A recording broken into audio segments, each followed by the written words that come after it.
every old school fairy tale had a prince looking for a damsel and a damsel waiting for a prince to be the princess, be the damsel. But if the damsel artificially invited a dragon, be like, hello dragon, I'm gonna hire you to like take me away so this guy I really like can like save me, or the damsel artificially starts building a towel so she can be on top and be like, oh, save me. It'll be fucking annoying.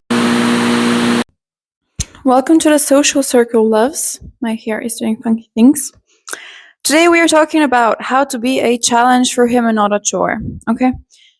So I cannot believe how many women, more beautiful, more successful than me, get this wrong and wonder why men leave for women that are less than them, let's say, who are easy, who they consider dumber, and they're like, well, I was too much for him. Yes, you were. Yes, you were. Why is that a problem? Well, I should just find someone who can handle me. Fair point. We're only talking about men who you actively want to keep in your life. Okay? How to be challenging, so he's invested, so he's in a quest. So instead of spending his time on video games, thinking how to get to the next level, he's thinking about how to get to you. And not a chore, something he has to do, like literally chores. Oh, I have to go home and do the laundry. I don't want to do this. So annoying. If you fall into the latter category, chances are he will find someone easier to handle. If you want him, again, disclaimer, this is only about men who you want to keep in your life. If you don't want to keep them, if you think he's below your level, live and let live, let him move on and find something else. Don't create artificial challenges for him to overcome. That will be annoying. The moment he finds out it's something, again, artificial, made up, in order for him to prove himself, but proposed by you. Let me give examples and it's going to get clearer, okay? If you're like, well, I'm only going to date men who make more than 150K a year. Full stop. That is an artificial challenge. You can prove, if you find Prince Charming, but he makes 149K a year, and you're like, no, it's not 150K. That's what I mean by artificial goalposts and challenges you make him overcome. Instead, your focus should be, I want someone who is successful and can provide. That is something else. One is a moral stance. I want someone who is successful, who can take care of me and provide. This is reflective of your morals. So I want someone who makes 50K. It's artificial and it just makes you look like a gold digger.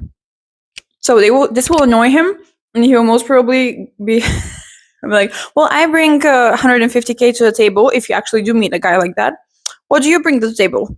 My least favorite question that weird men like to ask women.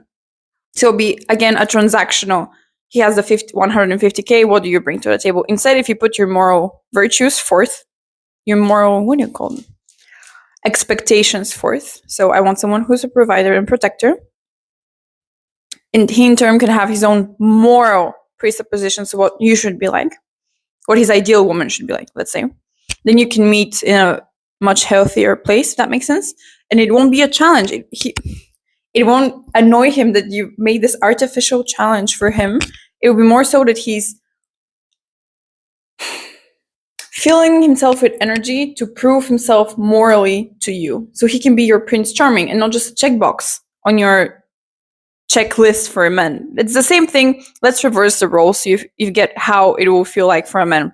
If a man said, I will only date women with cup D, who also look like they could be Playboy models, but I don't want them to be sluts. This all checkbox. This is so artificial. It's like, if men rebrand it as, I want someone who I'm physically attracted to. Whole different story. Like, you can really blame men for that. Same way you can really blame most women for wanting someone who's successful and a protector and a provider. Okay.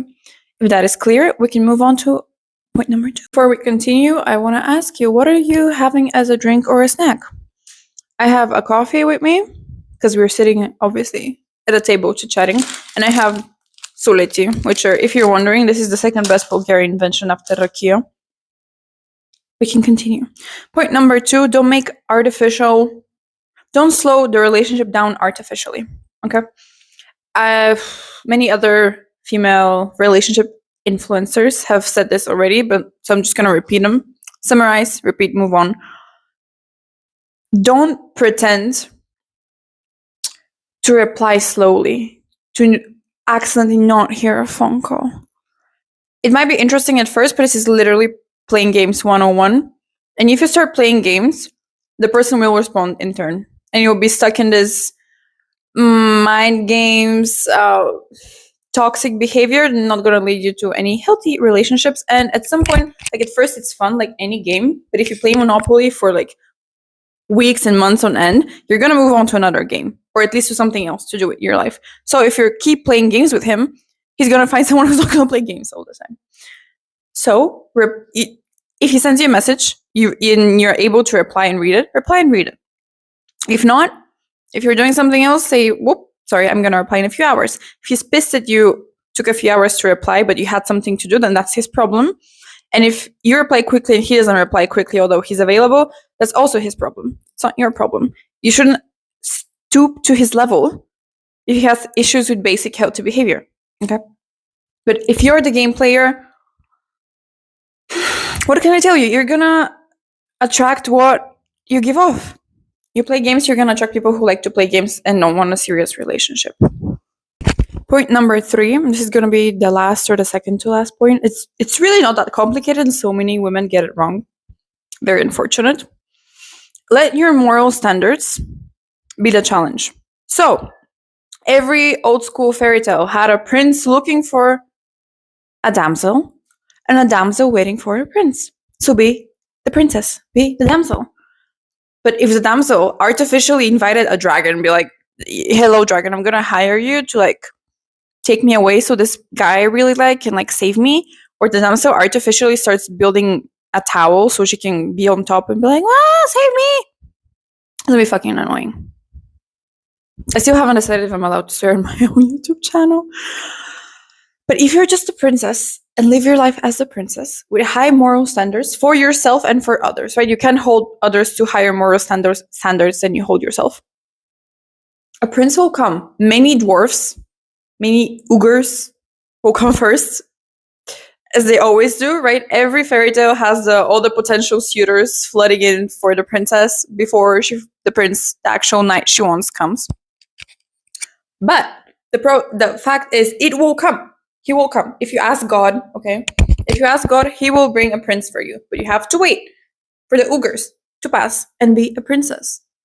A knight is not going to be fooled. Okay, maybe he will be fooled for a bit, right? Every fairy tale has the witch that disguises herself as a princess, so the knight is fooled.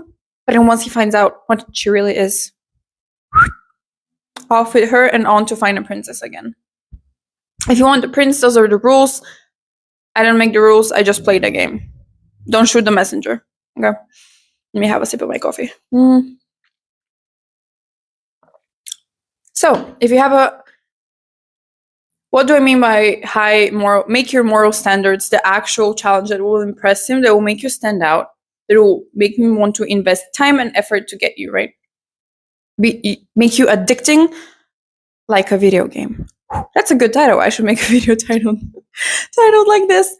What I mean is, if your moral standard is, I don't want fuckboys, I want a serious relationship, let that be a moral standard and not something artificial in the sorts of, what would be for a relationship? Again, I want someone who's gonna look at me once and that'll be the love of his life. Or I want someone who loves my every whim and every come and go. Those are artificial challenges. They're shallow. There are things you put in your checklist when you're like 16, 17 and think you're the shit in the world. But if your moral standard is, I don't want fuckboys, then put that out to men. I don't like men who sleep around like sluts, because men can be sluts. They're 101. Bigger sluts than most sluts I know. Controversial. I don't like guys who are sluts, and that's my boundaries. And then be firm. Okay? And so the prince goes over this boundary, carries on. Okay, I want someone who's a protector and a provider. He can work, protect you, provide for you, make you feel safe, be reliable. Moving on. That's how you're a challenge and not a chore. Not something, oh my fucking God, there goes this girl again with all of her, I want this and I want that and I want this and I want that and I want to text you. Look, I'm on the same boat as you. Okay? I'm on your side. We're talking about the game here, not whose side we are on. If you're talking about the game, he's going to feel like that. If you're like, I want you to text me, I want you to bring flowers every time, I want you to... And vice versa, you're gonna be like, oh, he doesn't, he's such a boy, he's not a man, he doesn't do anything for me. Why am I even with him? I should move on to someone who can handle me. If you can find someone better, go for it. Like, go for it. Ain't gonna be the one stopping you. We're talking about men who you actually want. Put your moral standards as the challenge for him to succeed, and you'll be happier, all the more happier for it. And in the meantime, right, you can also select for other criteria like appearances. Don't really. I only want to date men who look like Timothée Chalamet. First of all, why? Sorry, love you. Second of all, put it more so. I want to date men who I find physically attractive. Simple as that. I want to date men who are rich. You're gonna buy me a Birkin. First of all, just go on a sugar daddy website. If the Birkin is your end goal in a relationship. Okay, and his end goal is going to be to date a playboy bunny he can later dump. But don't be mad. You entered that shallow level of game playing, you get the results. If you want something deeper, something actual, be a moral compass for him. Again, always in fairy tales, the damsel is up in a tower, up in the dragon. She's the North Star for the prince. Be his North Star. Be the moral compass. And a prince who admires that will come chase and save you and get you. Get you, girl. He's gonna get you. You don't need to get him. He's gonna get you because you put your moral standards up as a challenge. He's gonna prove himself to you willingly, enthusiastically. He's gonna love it every step of the way and dump all the video games nights with his bros for you. Because you're gonna be the ultimate game to play.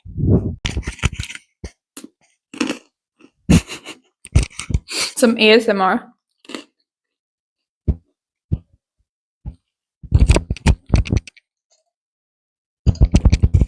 Okay. We're ending this video, right? In short, moral standards way above any artificial criterion you can put on anyone. It goes both ways, right? I would say that the same for men. Men who are like, I want a playboy model who's a virgin, who makes her own money, but also is a housewife. It's like, shut the fuck up. Shut the fuck up. Okay. Vice versa, although, for us, for my girlies, if you have a high moral standard, they will admire you. Men who are actually worth their salt will admire you and try to climb the tower. Towel is something you wash, you dry your hands with. The tower to come and get you. And the one who gets you will actually be a prince. It's also, what do you call it? How to separate the wheat from the chaff. Okay. That will be it for this video. Thank you very much for watching. This is I'm trying to do like very down to earth DIY videos. You sit across from me, we chit chat, girl talk, have something to drink, have something to eat, have fun. I script nothing. Like my first video I tried to script, it was super boring, so I was just like, I'm gonna choose a topic, go on a free rant. So I accept all suggestions in the comments of what I should talk about next, if what you want to hear me run my mouth about next. I love you, and if you want to continue your journey in the social circle, I will put a video here, probably, maybe here, but most probably here. Wishing you all the best, all God's blessings on earth,